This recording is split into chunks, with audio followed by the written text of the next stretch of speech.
Hello dear students, आज हम पढ़ेंगे chemistry class 11 part 2 chapter 9 hydrogen की एक्सरसाइज। तो आज हम सॉल्व करेंगे 12, 13, 14 और 15 एक्सरसाइज के question. So let's start with the 12th। How do you expect the metallic hydride to be useful for the hydrogen storage? Explain. मतलब कि मेटालिक हाइड्राइड हाइड्रोजन स्टोरेज के लिए कैसे यूजफुल है? तो answer is that in metallic hydride hydrogen is absorb as a hydrogen atom. Due to the absorption of hydrogen atom, the metal lattice expand and become unstable. Thus, when metallic hydride is heated, it decomposes to form hydrogen and finally divided matter. The hydrogen evolved can be used as a fuel. मतलब metallic hydride के अंदर क्या हो जाएगा कि hydrogen atom को absorb हो जाएगा। कहाँ हो जाएगा? मेटालिक हाइड्राइड है मतलब कि मेटल की साइज़ बड़ी है, हाइड्रोजन की छोटी है, तो उनके बीच में इंटरस्टिशियल साइड के अंदर हाइड्रोजन फिट हो जाएगा, मतलब कि एब्जॉर्ब्ड हो जाएगा, और उसका लेटाइस जो भी होगा क्रिस्टल यूनिट वो क्या हो जाएगा? एक्सपांड हो जाएगा। और जैसे जैसे हम उसको हीट करेंगे वो डिकम्पोज होना स्टार्ट होगा, और जैसे ही वो डिकम्पोज होगा जो उसकी एनर्जी रिलीज होगी वो हम एज अ फ्यूल की तरह यूज़ करेंगे। Okay, so 13 number question, how does the atomic hydrogen और oxy hydrogen torch function for cutting and welding purpose? Hydrogen atom और ऑक्सी हाइड्रोजन को हम कटिंग और वेल्डिंग के लिए कैसे यूज़ कर सकते हैं? तो answer is that when hydrogen is burnt in oxygen with, the reaction is highly exothermic.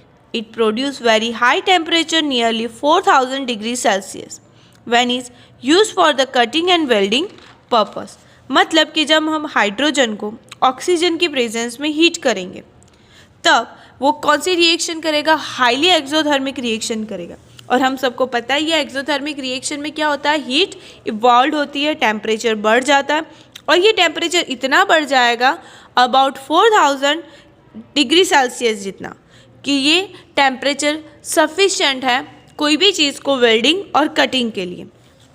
Now question number 14, among the NH3 ammonia, H2O water and HF hydrogen fluoride, which would you expect to have highest magnitude of hydrogen bonding and why?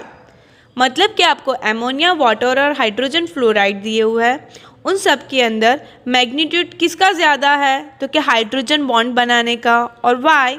तो क्या answer is that hydrogen fluoride is expected to have highest magnitude of hydrogen bonding since fluorine is the most electronegative, therefore HF is the most polar.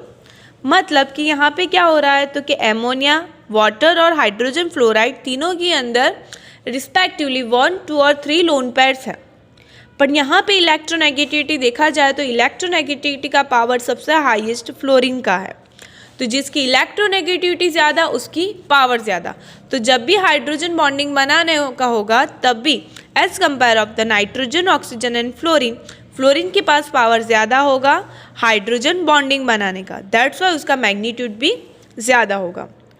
Now question number 15, saline hydride are known to react with the water violating producing fire.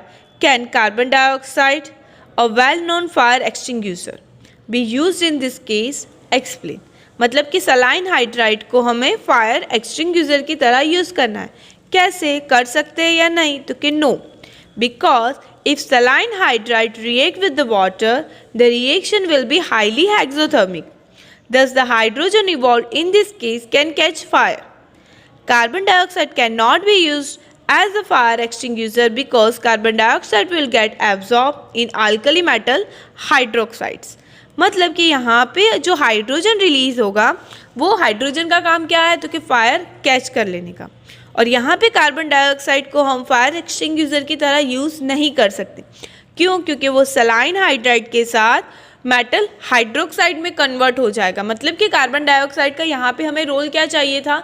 तो कि reaction का temperature कम करने का, पर जबकि ये क्या कर रहा है? रिएक्शन करके दूसरा कंपाउंड ही फॉर्म कर रहा है। आई होप आप सबको समझ में आया होगा। तो नेक्स्ट पार्ट में मिलेंगे। So like, share and subscribe. Thank you.